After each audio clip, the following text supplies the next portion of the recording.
الحمد لله وكفى وسلام على عباده الذين اصطفى أما بعد فقد قال الله سبحانه وتعالى في كلامه المجيد والفرقانه الحميد فأعوذ بالله من الشيطان الرجيم بسم الله الرحمن الرحيم يا بني إنها إن تك مثقال حبة من خردل فتكن في صخرة أو في السماوات أو في الأرض يأتي بها الله إن الله لطيف خبير وقال تعالى في شان حبيبه آمرا ومخبرا إن الله وملائكته يصلون على النبي يا أيها الذين آمنوا صلوا عليه وسلموا تسليما شكل درود إبراهيم قري اللهم صل على محمد وعلى آل محمد كما صليت على إبراهيم وعلى آل سيدنا إبراهيم إنك حميد مجيد اللهم بارك على محمد وعلى آل محمد كما باركت على إبراهيم وعلى آل سيدنا إبراهيم إنك حميد مجيد الحمد لله সমস্ত শুকর ও সুজুদ মহান আল্লাহ জাল্লা জালালুহু আম্মা নাওয়ালুহুর পাক দরবারে যে আল্লাহ রব্বুল ইজ্জত ওয়াল জালাল আপনাকে আমাকে পবিত্র জুমার দিনে পবিত্র জুমার সময়ে পৃথিবীর শ্রেষ্ঠতম জায়গা মসজিদে আসার মতো বসার মতো দুটি কথা বলা এবং শোনার মতো সময় সুযোগ এবং সুস্থতা দান করেছেন সেজন্য রব্বে করিমের দরবারে একবার মন প্রাণ উজাড় করে অন্তরের অন্তঃস্থল থেকে কালিমাতুশ শুকর আদায় করে নেই সকলে উচ্চ কণ্ঠে বলি আলহামদুলিল্লাহ। আমরা ইতিপূর্বে আলোচনা করতেছিলাম, আমাদের ধারাবাহিক আলোচনা চলতেছিল, সূরাতুল লুকমানের দ্বিতীয় রুকু থেকে আলোচনা করতেছিলাম। সূরাতুল লুকমান এর দ্বিতীয় রুকু থেকে গত জুমায় আলোচনা করেছিলাম। সেখানে আল্লাহ রাব্বুল আলামিন দ্বিতীয় রুকুর মধ্যে আপনার আমার জন্য অনেকগুলো শিক্ষণীয় বিষয় সন্নিবেশিত করেছেন। এই বিষয়গুলো আমরা জানার চেষ্টা করব। আল্লাহ রাব্বুল আলামিন সূরাতুল লুকমানের মধ্যে লুকমান হাকিম আলাইহিস সালাতু ওয়াস সালামের মাধ্যমে আমাদেরকে কি উপদেশগুলো দিতে চাচ্ছেন, আমাদের সন্তানগুলোর জন্য কি শিক্ষণীয় বিষয় আছে, আমাদের জন্য কি করণীয় আছে, কি বর্জনীয় আছে, এই বিষয়গুলো জানার চেষ্টা করব। আল্লাহ রাব্বুল আলামিন আমলের নিয়তে ইখলাসের সাথে বলার এবং শোনার তৌফিক দান করুক, চিল্লায়ে পড়েন আমিন। তো আমি আলোচনা প্রসঙ্গে বলেছিলাম যে আল্লাহ রাব্বুল আলামিন সূরাতুল লুকমানের দ্বিতীয় রুকুর শুরু থেকেই তিনি বলেছিলেন ওয়ালাকাদ আতাইনা লুকমানাল হিকমাতা আন ইশকুর লিল্লাহ। দ্বিতীয় রুকুর প্রথম শিক্ষাই ছিল যে আল্লাহ তাআলার নিয়ামতের শুকরিয়া আদায় করতে হবে। এক নম্বর শিক্ষা কি ছিল? আল্লাহ তাআলার নিয়ামতের শুকরিয়া আদায় করতে হবে। দুই নম্বর বিষয় আলোচনা করেছিলাম, আল্লাহ রাব্বুল আলামিন সূরাতুল লুকমানের দ্বিতীয় যে শিক্ষাটা দিয়েছেন সেটা হলো পিতা কর্তৃক তার সন্তানাদি তার ছেলে মেয়েকে কি উপদেশ দিবে সে বিষয় সম্পর্কে আল্লাহ তাআলা বলতে গিয়ে বলেন ইয়া বুনাইয়া লা তুশরিক বিল্লাহ ওয়া ইয ক্বালা লুকমানু লিবনিহি ওয়া হুয়া ইয়াইযু। যখন লুকমান তার সন্তানকে উপদেশ এবং নসিহত করার জন্য নসিহত করছেন, ও হুয়া ইয়াইজুহু, তখন সে তার সন্তানকে বলল, ইয়া বুনাইয়া, হে আমার বাছাধন, লা তুশরিক বিল্লাহ, তুমি কখনোই তোমার রবের সাথে তুমি কাউকে শরিক করবে না। এটা ছিল সন্তানের প্রতি প্রথম উপদেশ। আর দ্বিতীয় উপদেশ ছিল ওয়াসাইনাল ইনসানা বিওয়ালিদাই হামালাতহু উম্মুহু ওয়াহনান আলা ওয়াহান, অর্থাৎ সন্তানকে বলতে চাইলেন, ও আমার সন্তান, তুমি তোমার মা বাবার অবাধ্যাচরণ হয়ো না, মা বাবার সাথে সদ্ব্যবহার করো, মা বাবার বিরুদ্ধাচরণ হয়ো না। এই কয়েকটা বিষয় আমরা ইতিপূর্বে আলোচনা করেছি। এরপর দেখি আল্লাহ রাব্বুল আলামিন দ্বিতীয় রুকুর 16 নম্বর আয়াত থেকে বাকি কি শিক্ষা আল্লাহ তাআলা আমাদের জন্য রেখেছেন সেদিকে আমরা দৃষ্টিপাত দিই।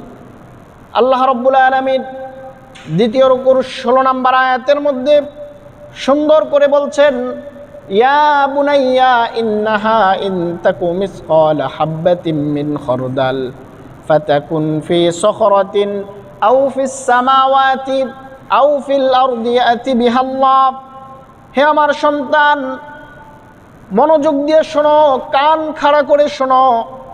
ইন্নাহা ইন তাকু মিসকালা হাববাতিন মিন খরদাল, তুমি সূক্ষ্ম থেকে সূক্ষ্ম, অণু থেকে পরমাণু, যত ছোট্ট কিছুই করো না কেন, সেই ছোট্ট বিষয়টা যদি পাহাড়ের গর্তের ভিতরে অথবা প্রস্থের খণ্ড পাথরের ভিতরেও যদি সেটা লুকায়িত থাকে, পাথরের ভিতরে থেকেও যদি তুমি সেই কাজটা সম্পাদন করো, তাহলে মনে রেখো আল্লাহ তাআলা ইয়াতি বিহাল্লাহ, অবশ্যই তোমার রব সেটা কিয়ামতের দিন তোমার সামনে উত্থাপিত করবেন।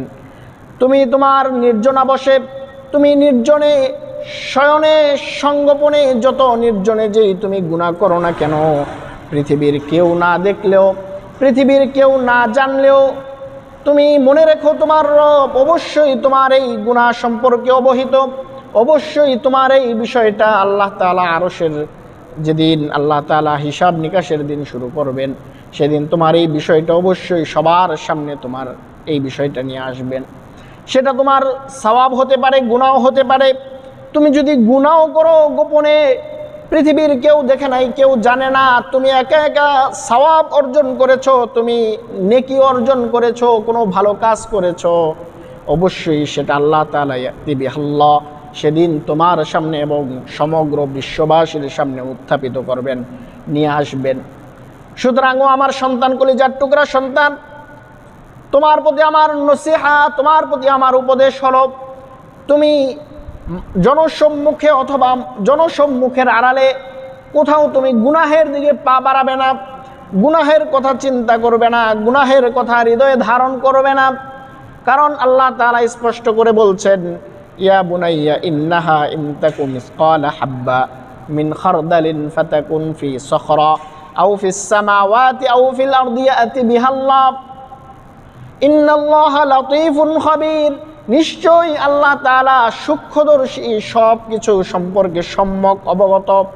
সুতরাং তুমি কোনো খারাপ কাজ করলে সেটা অবশ্যই আল্লাহ তাআলা দেখেন, জানেন এবং সেটা তোমার সামনে উপস্থিত করবেন। সেদিন যখন তোমার সামনে আল্লাহ তাআলা তোমার আমলনামা তোমার হাতে প্রদান করবেন, তখন তুমি আশ্চর্যান্বিত হয়ে যাবে। তুমি হায় আফসোস করে বলবে যে এটা কি, লা ইউগাদিরু সগীরাতান ওয়ালা কাবীরাতান ইল্লা আহসাহা, আমি এত অণু থেকে পরমাণু, আমি এত ছোট একটা গুনাহ করেছি, কিন্তু এই গুনাহটাও আমার খাতার মধ্যে জমা হয়ে গিয়েছে। আল্লাহ তো আমার সকল আমলনামার মধ্যে ছোট্ট গুনাহটাও জায়গা করে দিয়েছেন। সেদিন তুমি কি হয়ে যাবে, হয়রান হয়ে যাবে। এজন্য আল্লাহ তাআলা লুকমান আলাইহিস সালাতু ওয়াস সালাম তিনার সন্তানকে যে উপদেশ দিচ্ছেন, সন্তান তুমি খারাপ কাজ করবে তো দূরের কথা, এটা অন্তরেও ধারণ করো না, অন্তরেও চিন্তা করো না। কেন? আল্লাহ তাআলা তো তোমার অন্তরের খবরও রাখেন। কি বলেন, ঠিক কিনা? আল্লাহ তাআলা তোমার অন্তরের খবরও রাখেন। তুমি যদি অন্তরে কোনো খারাপ কাজের চিন্তা করো, কোনো খারাপ কাজ করার পরিকল্পনা করো, আল্লাহ তাআলা সেটা জানেন এবং সেটা যদি তুমি বাস্তবায়ন করো, অবশ্যই তোমার সেটা আমলনামায় উঠে যাবে। এখানে আল্লাহ তাআলা বলতে চাইলেন মিসকালা হাব্বা, অণু থেকে পরমাণু, এত সূক্ষ্ম থেকে সূক্ষ্ম বিষয়। এই যে আমরা খালি চোখে যা দেখি, এটা তো হচ্ছে অনেক বড় বিষয়। এর চেয়ে ধূলিকণা যেটা বাতাসের সাথে হাওয়ার সাথে উড়ে, যেটা আমরা দেখি না, যেটা মাইক্রোস্কোপ যন্ত্রের মাধ্যমে দেখা যায়, ওই অণুপরমাণুগুলো আল্লাহ তাআলা দেখেন এবং সে সম্পর্কে তিনি সম্যক অবগত। হাদিসের মধ্যে এসেছে, আল্লাহর হাবিব সাল্লাল্লাহু আলাইহি সাল্লাম বলেন, 7 তবক জমিনের নিচে পাথর খণ্ডের ভিতরে যদি কোনো পিপিলিকা নাড়াচাড়া করে, আল্লাহ তাআলা ওই পিপিলিকার পায়ের শব্দ আরশে আজিম থেকে তিনি শুনতে পান। সুবহানাল্লাহ। যে আল্লাহ এত ক্ষমতার অধিকারী, তিনি তুমি আমি সাধারণ একটা গুনাহ করলে এটা সম্পর্কে তো আরো বেশি করে জানবেন। সুতরাং যখন কোনো গুনাহের চিন্তা মাথায় আসবে, তখন চিন্তা করতে হবে যে আমি তো মানুষের চোখ ফাঁকি দিচ্ছি, কিন্তু আমার রবের চোখ তো আমি ফাঁকি দিতে পারছি না। আমি আমার পৃথিবীর মা বাবা ভাই বোন স্ত্রী পুত্র সবার চোখ ফাঁকি দিচ্ছি, কিন্তু ফেরেশতার চোখ তো ফাঁকি দিতে পারছি না। আমাদের 2 কাঁধে 2 ফেরেশতা আছে। এই ফেরেশতাগুলো তারা সম্মানিত লেখকবৃন্দ, কিরামান কাতিবিন ইয়ালামুনা মা তাফআলুন। তোমার 2 কাঁধে 2 যে ফেরেশতা আছে, এই ফেরেশতারা তারা প্রতিনিয়ত তোমার কর্মগুলো তারা লিপিবদ্ধ, কাজে লিপিবদ্ধ। তুমি কি করছো না করছো এ টু জেড বিষয় তারা তোমার কাঁধে বসে বসে লিখছে। সুতরাং সন্তানকে পিতামাতা হিসেবে এই উপদেশটা দেওয়া উচিত যে আমার সন্তান, তুমি এমন কোনো কাজ করো না যেই কাজের জন্য আল্লাহ তাআলার দরবারে তুমি পাকড়াও হতে হয়। কারণ তোমার রব এত সূক্ষ্মদর্শী যে তুমি একা একা সঙ্গোপনে হয়তো সন্তান আমার চোখ ফাঁকি দিয়েছ, তোমার মায়ের চোখ ফাঁকি দিয়েছ, কিন্তু তোমার রবের চোখ কিন্তু ফাঁকি দিতে পারো না। সুতরাং তুমি এই জিনিসটা মাথায় রেখেই তুমি চলাফেরা করো। এই কথাটা যদি আপনি তার ভিতরে ঢুকিয়ে দিতে পারেন, তাহলে দেখবেন আপনার সন্তান এরকম চিন্তা চেতনা নিয়ে বড় হলে তার দ্বারা কখনো সমাজ বহির্ভূত, রাষ্ট্র বহির্ভূত, মানবতা বিরোধী কোনো কাজ সংগঠিত হতে পারে না। কি বলেন, ঠিক কিনা? আর যদি এগুলো আপনি দিয়ে দিতে না পারেন, তাহলেই ওই সন্তানগুলো হয়তো কোরআন শিক্ষার অভাবে সে ভিন্ন পথে পথভ্রষ্ট হয়ে নষ্ট হয়ে যেতে পারে। আল্লাহ রাব্বুল আলামিন এরপরে 17 নম্বর আয়াতে পরবর্তী নির্দেশনা শোনাচ্ছেন, ইয়া বুনাইয়া আকিমিস সালাত ওয়া'মুর বিল মা'রুফি ওয়ানহা আনিল মুনকার ওয়াসবির আলা মা আসাবাক ইন্না যালিকা লামিন আজমিল উমুর। আল্লাহ রাব্বুল আলামিন 17 নম্বর আয়াতে বলছেন, ও আমার কলেজার টুকরা সন্তান, এরপরে তোমার কাছে আমার যে উপদেশ, মহামূল্যবান নসিহা মনোযোগ দিয়ে শোনো। সেটা হলো তোমার এই যে বললাম, তুমি তোমার রবের সাথে শিরিক করো না, তোমার মা বাবার অবাধ্যাচরণ হয়ো না। তারপরে বললাম তুমি কোনো গুনাহ করো না। এগুলোর পরে তোমার কাছে আমার যে উপদেশ, সেটা হলো আকিমিস সালাত, তুমি নামাজ প্রতিষ্ঠা করো, নামাজ কায়েম করো। ওয়া'মুর বিল মা'রুফি ওয়ানহা আনিল মুনকার। 4 নাম্বার উপদেশ হলো তুমি নামাজ কায়েম করো। নামাজ কায়েম করার অর্থ হলো একা একা পড়াকে কায়েম করা বলা হয় না, বরং সম্মিলিত ব্যক্তিগত জীবন, পারিবারিক জীবন, সামাজিক জীবন, রাষ্ট্রীয় আন্তর্জাতিক জীবন, প্রত্যেকটা ক্ষেত্রে যখন নামাজ পড়া হবে, প্রত্যেকটা মানুষ যখন নামাজের পাবন্দী হবে, সেটাকে বলা হয় নামাজ কায়েম করা। যদিও মুফাসসিরিনে কেরামগণ বলেছেন আকিমিস সালাত এর ভাবার্থ হলো, এর দ্বারা আল্লাহ তাআলা যে জিনিসটা বোঝাতে চাইলেন সেটা হলো তোমার নামাজের প্রতি তুমি যত্নবান হও। তোমার নামাজের প্রত্যেকটা রুকু, সিজদা, উঠা বসা, তাদিল, আরকান, এগুলো তুমি যথাযথভাবে পালন করো। এটাই হলো আকিমিস সালাহ এর তাৎপর্য। বিভিন্ন তাফসীরের কিতাবে এটাই লিখেছেন। কিন্তু আকিমিস সালাহ আল্লাহ তাআলা এখানে নামাজ পড়ার কথা বলেন নাই, নামাজ কায়েম করার কথা বলেছেন। সুতরাং নামাজ কায়েম করতে যে আপনার আমার নামাজগুলো আগে পরিশুদ্ধ করতে হবে, তারপরে এই নামাজটা সবার মাঝে ছড়িয়ে দিতে হবে, সবার মাঝে এটা বিস্তৃতি করে দিতে হবে। এজন্য সন্তানকে যখন উপদেশ প্রদান করবেন, তখন তাকে এই উপদেশও প্রদান করেন যে আমার সন্তান, তুমি নামাজ প্রতিষ্ঠা করো, নামাজ কায়েম করো। সুতরাং নামাজ কখন থেকে সন্তানকে পড়াবেন? হাদিসের মধ্যে আল্লাহর হাবিব সাল্লাল্লাহু আলাইহি সাল্লাম বলেন, মুরু আওলাদাকুম বিসসালাত ওয়া হুম আবনাউ 7 সিনিন। ও আমার উম্মতেরা, তোমরা তোমাদের সন্তানকে নামাজের আদেশ করো কখন নামাজের আদেশ করবা? আল্লাহর হাবিব সাল্লাল্লাহু আলাইহি সাল্লাম বলেন, যখন 7 বছর বয়সে উপনীত হবে তখন তুমি তোমার সন্তানকে নামাজের আদেশ করো, নামাজের আদেশ করো। আবার 7 বছর থেকে 10 বছর পর্যন্ত তাকে আদেশ করার মধ্যে সীমাবদ্ধ রাখো। যখন আদেশ করার মধ্যে সীমাবদ্ধ 3 বছর হয়ে যাবে, তখন 10 বছর হয়ে গেলে তুমি এবার তোমার নামাজের জন্য তাকে সামান্য তাকে প্রহার করো। অর্থাৎ 7 বছর অর্থাৎ 7 বছর যখন হবে সন্তানের, 7 বছর থেকে তুমি নামাজের আদেশ করো, নামাজ পড়ার কথা তোমার সন্তানকে বলো। 8, 9, 10, 3 বছর শুধু তাকে উপদেশই প্রদান করো। যখন 10 বছর হয়ে গেল সন্তান নামাজ পড়ে না, এবার তাকে তুমি মৃদু প্রহার করো নামাজের জন্য। কিন্তু দুঃখজনক বিষয়, আমরা আমাদের সন্তানকে স্কুলে না যাওয়ার জন্য পিটাই, শাসন করি, প্রাইভেটে না যাওয়ার জন্য তাকে শাসন করি, কিন্তু নামাজে না যাওয়ার জন্য শাসন করেছি এরকম লোকের সংখ্যা আমাদের সমাজে খুব কমই আছে। কি বলেন, ঠিক কিনা?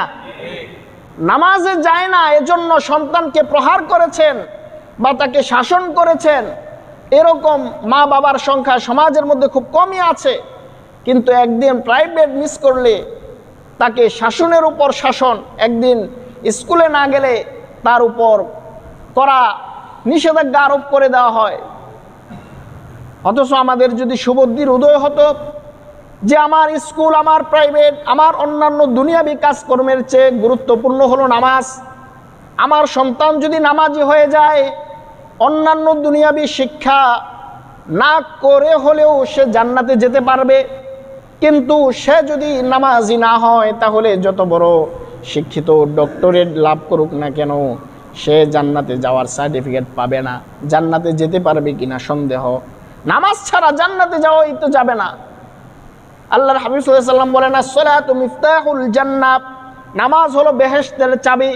এখন তুমি ছোটকাল থেকে তাকে বেহেশতের চাবি শিক্ষা দাও নাই, তুমি শিক্ষা দিয়েছো টাকার চাবি কোন দিক দিয়ে খোলা যায়, কোন দিক দিয়ে টাকা ইনকাম করা যায়, কোন দিক দিয়ে টাকা উপার্জন করা যায়, সেই শিক্ষা তুমি তাকে দিয়ে দিয়েছো। তো তোমার ওই সন্তান বড় হয়ে নামাজের দিকে না যেয়ে, মসজিদের দিকে না যেয়ে সে টাকার পিছনে দৌড়ায়, সে নেতার পিছনে দৌড়ায়, সে দলের পিছনে দৌড়ায়, আর এরকম করতে করতে তার সমগ্র জীবন পার করে দেয়। এরকম সন্তান দিয়ে পরকালে কিছুই আশা করা যায় না। কি বলেন, ঠিক কিনা? সুতরাং কোরআনের দিকে আমাদের দেখতে হবে, আল্লাহর হাবিব সাল্লাল্লাহু আলাইহি ওয়াসাল্লামের হাদিসের দিকে দেখতে হবে। কোরআন বলছে, ইয়া বুনাইয়া আকিমিস সালাহ, তোমার সন্তানকে বলো সন্তান নামাজ কায়েম করো। হাদিস বলছে তোমার সন্তানের 7 বছর হলে তুমি মসজিদে পাঠাও, নামাজের আদেশ করো। 10 বছর হলে তাকে মৃদু প্রহার করো। কিন্তু আমরা সেগুলো করছি না। সেগুলো না করে যখন সন্তান বড় হয়ে মা বাবাকে ঘরবাড়ি থেকে বের করে দেয়, বৃদ্ধাশ্রমে পাঠিয়ে দেয়, তখন আমরা হুতাশ করি যে হায় হায় কি করলাম। আলেম ওলামার দরবারে, পীর মাশায়েখের দরবারে দৌড়ে যেয়ে বলি যে আমার সন্তান মানুষের জায়গায় অমানুষ হয়ে গিয়েছে, কোনো একটা কিছু করেন, কোনো একটা কিছু বলেন যেন সন্তানটা মানুষ হয়। আপনি তো আপনার সন্তানের ভবিষ্যৎ সুন্দর জীবনটাকে গলা টিপে হত্যা করেছেন।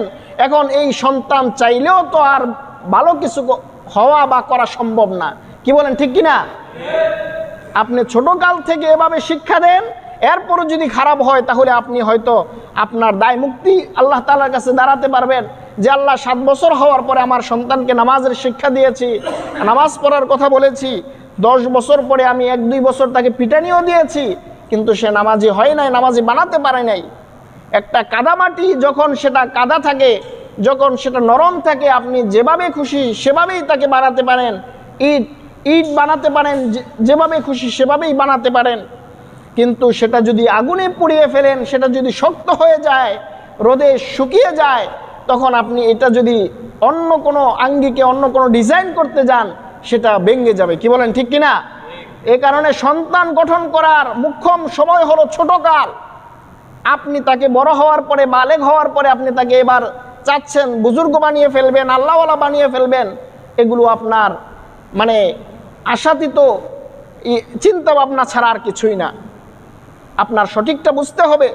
আপনার সন্তান থেকে আপনি কি চান সেটা সন্তান জন্মগ্রহণ করার পর থেকে আপনার সিদ্ধান্ত নিতে হবে। সে বড় হওয়ার পরে আপনার সিদ্ধান্ত নিলে হবে না। সুতরাং এগুলো আমাদের সঠিকটা বুঝতে হবে, বেঠিকটা বুঝলে আমরা কোনো কিছুই করতে পারবো না। এজন্য লোকমান হাকিম তার সন্তানকে বলছেন, ও আমার সন্তান, তুমি নামাজ পড়ো। তোমার প্রতি আমার উপদেশ হলো তুমি নামাজ পড়ো। আল্লাহর হাবিব সাল্লাল্লাহু আলাইহি ওয়াসাল্লামও বললেন, সন্তানকে নামাজ পড়া শিক্ষা দাও। তোমরা নামাজ পড়া শিক্ষা দাও। সন্তানদের গার্জিয়ানদের প্রতি এটা নির্দেশনা প্রদান করা হয়েছে। কোনো গার্জিয়ান যখন সন্তানকে নামাজের কথা বলবে, তখন ওই গার্জিয়ানেরও নামাজ পড়ার দরকার আছে না নাই? বলেন, আছে না নাই? আপনি নামাজ পড়েন না, আপনার সন্তানকে খালি কইবেন যে মসজিদে যাও, মসজিদে যাও, ও মা তুমি নামাজ পড়ো। আপনি বাড়িতে নামাজের তালিম দেন না, তালকিন করেন না, নিজে নামাজ পড়েন না, তো ওই সন্তান তো মানবে না। তো এটার দ্বারা আল্লাহর হাবিব সাল্লাল্লাহু আলাইহি ওয়াসাল্লাম বুঝাতে চাইলেন, সন্তানকে তো বলবা, কিন্তু তার আগে তুমি নিজে নামাজি হও। নিজে নামাজি হয়ে তোমার সন্তানকেও নামাজের কথা বলো। যখন তুমি নিজে নামাজি হইবা, তোমার সন্তানকে নামাজের কথা বলবা, ওই সংসারটাকে আল্লাহ তাআলা ভরপুর কামিয়াবি বরকত দ্বারা ভরপুর করে দিবেন। সুবহানাল্লাহ বলেন। সুতরাং আমরা নামাজ নিজেরাও পড়বো, আমাদের সন্তানকেও বলবো। রাজি আছি না ইনশাআল্লাহ? এরপরে আল্লাহ রাব্বুল আলামিন বলতে চাইলেন, ওয়া'মুর বিল মা'রুফি ওয়ানহা আনিল মুনকার।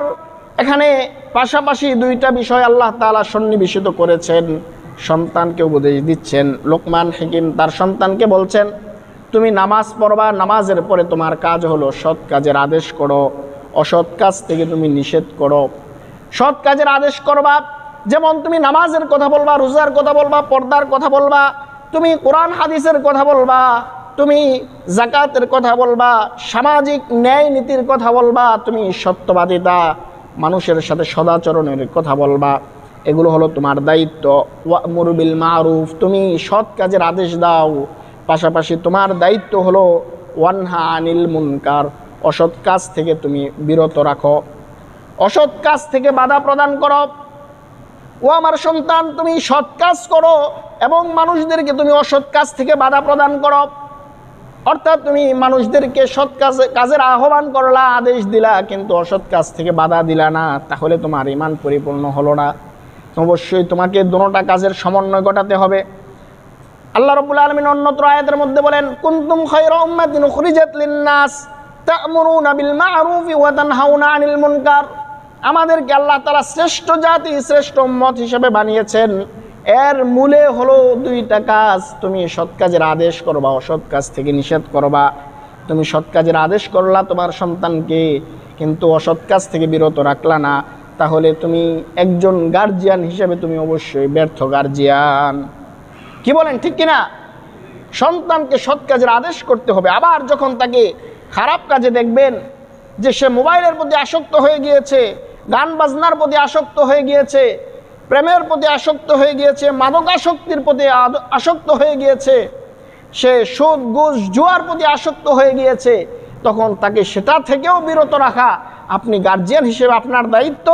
এবং সন্তানকেও আপনি নসিহা করবেন, ও আমার কলিজার টুকরা সন্তান, তুমি এইসব ভালো কাজগুলো করবা আর খারাপ কাজ থেকে মানুষদেরকে তুমি বিরত রাখবা, বিরত করবা।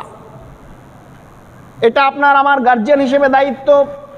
যেমন লোকমান হাকিম তার সন্তানকে বিষয়গুলো তার মগজে মননে ঢুকিয়ে দিয়েছিলেন, আমাদের সন্তানগুলো সুসন্তান হিসেবে গড়ে তোলার জন্য এই বিষয়গুলো ঢুকিয়ে দেওয়ার দরকার আছে কিনা বলেন? আছে কিনা বলেন? এই বিষয়গুলো ঢুকিয়ে দিতে হবে। লম্বা আলোচনা করবো না, কারণ সময় সংক্ষিপ্ত। আল্লাহ রাব্বুল আলামিন এখানে বললেন তোমরা নামাজ পড়ো, সন্তানকে বললেন নামাজের আদেশ করো, নামাজ পড়ো, তারপরে তুমি সৎ কাজের আদেশ করো, অসৎ কাজ থেকে বিরত রাখো।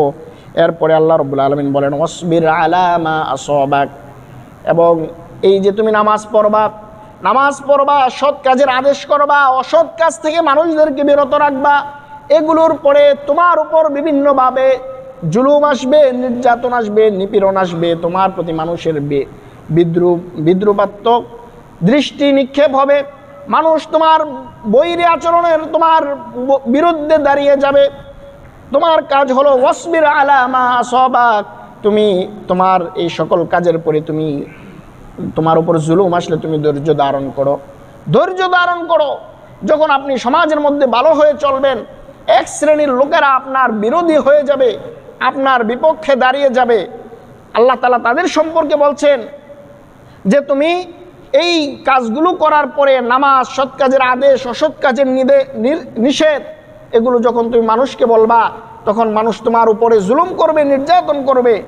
এই জুলুম নির্যাতন করার পরে হতাশ হয়ে গেলে চলবে না, নিরাশ হয়ে গেলে চলবে না, বরং তুমি কি করো?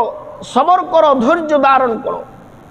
ধৈর্য ধারণের নির্দেশ সন্তানকে দিতে হবে যে সন্তান, তুমি ভালো কাজ করার পরে বিভিন্নভাবে তোমার উপর জুলুম আসবে। আল্লাহর হাবিব সাল্লাল্লাহু আলাইহি ওয়াসাল্লাম তিনার মাক্কি জীবন, মাদানী জীবন আমরা যদি লক্ষ্য করি, সেখানে তিনি এই ইসলামের মূল কথাগুলো যখন প্রচার করছেন, দাওয়াত দিচ্ছেন, বিভিন্নভাবে তিনার উপর জুলুম এসেছে, নির্যাতন নিপীড়ন এসেছে, তিনি সবরের পাহাড়ের মতো সবর করে তিনি সহ্য করেছেন। আজকে আমাদের ভিতর থেকে সবর জিনিসটা অনেকটাই উঠে গেছে। আমরা এখন প্রতিশোধ পরায়ণ হয়ে গিয়েছি। কেউ আমাকে একটা কথা বলে গালি দিলে আমি 10টা কথায় উত্তর দিতে চাই। কেউ আমাকে একটা লাঠি দিয়ে বাড়ি দিলে আমি তাকে 10টা লাঠি দিয়ে তার জবাব দিতে চাই। না, এটা করা যাবে না। আপনি সবর করেন। ইন্নাল্লাহা ইয়ারযুকু মান ইয়াশাউ বিগাইরি হিসাব। আল্লাহ তাআলা বলেন, যে ব্যক্তি সবর করবে আমি তাকে এত পুরস্কার দিব যে তাকে আমি আল্লাহ খুশি করে দিব। সুবহানাল্লাহ বলেন। এজন্য সন্তানদেরকে উপদেশ দিবেন, ও আমার সন্তান, উগ্র মনোভাবাপন্ন হওয়া যাবে না। কেউ তোমার উপরে যদি জুলুম করে, অন্যায় করে, অবিচার করে, তুমি সবর করো। ওয়াসবির আলা মা আসাবাক। তোমার উপরে যা কিছু আসবে তুমি সবর করো, ধৈর্য ধারণ করো, নমনীয় আচরণ করো। আজকে সবর জিনিসটা আমরা সামাজিকভাবে দেখিই না। আমাদের আলেমদের মধ্যে ওই সবরের অভাব দেখা যাচ্ছে। কোনো একজন আলেম যদি কারো বিরুদ্ধে একটা কিছু বলে ফেলে, বাস আরেকজন সে মাইকের সামনে বসে তার 14 গোষ্ঠী উদ্ধার করে ফেলে। অথচ আলেমদেরকে শুধরানোর জায়গা মাইক নয়, মিম্বার নয়, মাহফিল নয়। আলেমদেরকে কোনো আলেমের ভুল ধরা পড়লে, কোনো আলেম কোনো একটা ভুল কথা বললে তাকে ব্যক্তিগতভাবে আলাদাভাবে তাকে ডেকে নিয়ে তার সাথে আলোচনা করে সেটা মীমাংসা করা উচিত। কি বলেন, ঠিক কিনা? জনসম্মুখে যদি আমি আরেকজন আলেমের নাম ধরে তার খারাপ দিকগুলো আপনাদের সামনে বলে দেই, তখন দেখা যাবে ওই লোকও আমার বিরুদ্ধে আরেক জায়গায় প্রপাগান্ডা চালাবে। এতে করে জনসাধারণের মনে আলেমদের প্রতি একটা বিদ্বেষ, বিদ্রুপাত্মক মনোভাব তাদের প্রতি তৈরি হবে। মানুষ আলেমদের থেকে দূরে সরে যাবে। এজন্য আপনার চোখে একজন, সে যেই দলেরই হোক না কেন, সে হতে পারে জামাত ইসলামের, হতে পারে চরমনাই, হতে পারে হেফাজত, হতে পারে খেলাফত, হতে পারে জমিয়ত, যে কোনো দলের একজন আলেমের দোষ ত্রুটি আপনার চোখে ধরা পড়েছে, এবার আপনি তার দরবারে যান, তার সান্নিধ্যে যান, তার কাছে যান, তার সাথে দেখা করে আপনি তার ভুল সম্পর্কে জানতে চান। সেটা না করে আপনি যে জনসম্মুখে তার ভুলগুলো উন্মোচন করে দিচ্ছেন, এতে করে উম্মার কোনো ফায়দা হচ্ছে না, বরং উম্মা আরও ক্ষতিগ্রস্ত হচ্ছে। কি বলেন, ঠিক কিনা?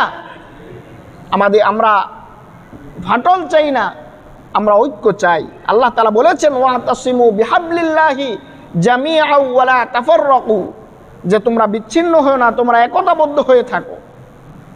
সুতরাং আমরা মুসলমানরা, আমরা আলেম ওলামারা যদি এক হয়ে থাকতে পারতাম, এই বাংলাদেশে অন্য কোনো মানুষ এসে আমাদের উপর জুলুম করতে সাহস করতে পারতো না। কি বলেন, ঠিক কিনা? আজকে আমরাই এক না। তো এর মূল কারণ হলো ওই যে বললাম, ওয়াসবির আলা মা আসাবাক। আপনার আমার ভিতরে আজকে ধৈর্য নাই। আমার বিরুদ্ধে বলেছে, তার বাপদশা ছুটিয়ে দিব না, এই মনোভাবাপন্ন আপনার দূরে ফেলতে হবে। আপনি সবর করেন, আল্লাহ পাক আপনার সবরের জন্য আল্লাহ তাআলা আপনাকে এমন কিছু দিবেন যে আপনি খুশি হয়ে যাবেন। হ্যাঁ, সে আমার নামে বানিয়েই বলেছে, সে আমার নামে মিথ্যাচারী করেছে, সে আমার উপরে হয়তো মিথ্যা অপবাদই দিয়েছে, তারপরও আপনি এটা জনসম্মুখে এভাবে প্রকাশ করার দরকার নেই। আপনি সবর করেন। আপনার সন্তানকে, আমার সন্তানকে এভাবে সবরের শিক্ষা দিতে হবে যে সন্তান তুমি সবর করো, আল্লাহ তাআলা অবশ্যই তোমাকে এর প্রতিদান প্রদান করবেন। তারপরে আল্লাহ রাব্বুল আলামিন বলছেন, ওয়ালা তুসাইর খাদ্দাকা লিন-নাস ওয়ালা তামশি ফিল আরদি মারহা ইন্নাল্লাহা লা ইউহিব্বু কুল্লা মুখতালিন ফাখুর। সন্তানকে বলেন, ও আমার সন্তান, তুমি মানুষের সামনে দম্ভ ভরে অহংকার করে চলো না, অহংকার এটা আল্লাহর চাদরের সমতুল্য, আল্লাহর চাদর। এই অহংকার কেউ যদি করে তাহলে সে যেন আল্লাহর চাদর নিয়ে ছিনিমিনি করলো। ওয়ালা তুসাইর খাদ্দাকা লিন্নাস ওয়ালা তামশি ফিল আরদি মারহা, জমিনের উপর দম্ভ ভরে করে চলা যাবে না। কেন? কারণ যেই মাটির উপরে দাঁড়িয়ে তুমি অহংকার করছো, এই মাটি থেকেই তো তোমাকে বানানো হয়েছে। কি বলেন, ঠিক কিনা? এই মাটি থেকেই তো তোমাকে বানানো হয়েছে। এমন একটা সময় ছিল যখন তুমি কোনো অস্তিত্ব ছিল না। হাল আতা আলাল ইনসানি হিনুম মিনাদ দাহরি লাম ইয়াকুন শাইআম মাযকুরা, এমন একটা সময় তোমার আমার উপরও অতিবাহিত হয়েছে যখন কোনো গণ্য নাপাক বস্তুতে আপনি আমি রূপান্তরিত ছিলাম, কোনো বস্তুতেই আপনি আমি রূপান্তরিত ছিলাম না। আল্লাহ তাআলা আপনার আমাকে মা বাবার মাধ্যমে দুনিয়ার আলো বাতাস দেখিয়েছে। এবার আপনি টাকা পাইলেন, ক্ষমতা পাইলেন, নারী গাড়ি পাইলেন, এবার আপনি মানুষের কাছে কি করলেন? দম্ভ ভরে অহংকার ভরে চলছেন। মনে রাখবেন, এই দম্ভ অহংকার বেশি দিন না। আপনি যত বড় অহংকারী হন না কেন, আপনার দশা সেই নমরুদ, ফেরাউন, হামান, কারুন এবং নিকট অতীতে আমাদের বাংলাদেশের শেখ হাসিনার মতো হবে কিনা বলেন? হবে কিনা বলেন? আপনার অহংকারের পরিণাম এরকমই হবে। অহংকার করা যাবে না। সন্তানকে উপদেশ দিতে হবে, সন্তান তুমি অহংকার করো না, নিরহংকারভাবে চলো, তুমি নমনীয় মাটির মানুষ হয়ে চলো।